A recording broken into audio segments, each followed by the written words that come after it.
காஞ்சி பெரியவர் தந்தை பெரியாரை தன்னிடம் புகழ்ந்ததாக சுப்பிரமணிய சாமி கூறியிருக்கிறார். ராமசாமி நாயக்கர் பேர் கேட்டிருக்கியா? நல்ல ஆள் இல்ல இல்ல, தனியா எல்லாரோட மூலையும் மாத்திட்டார். என்னத்தை மாத்திட்டார்? அப்படிதான் அரசியல்வாதி இருக்கணும். தனியா சுற்றப்பணம் பண்ணி அவர் எல்லாரோட எண்ணத்தையும் மாத்திட்டார்.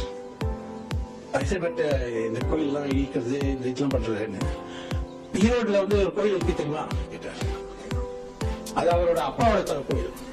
கோயிலுக்கு வருஷம் ஃபர்ஸ்ட் பிரைஸ் கிடைக்கும் தெரியுமா? தெரியாது. அதை மேனேஜ் பண்றது இதே ராமசாமி நாயக்கர். புரியல, சரியா? புரியும் இதுவா? ஆனா இதுதான் பண்ணும். எந்த பொறுப்பு கிடைக்கிறதோ அவ அப்பா அவருக்கு அந்த பொறுப்பு கொடுத்தாரு.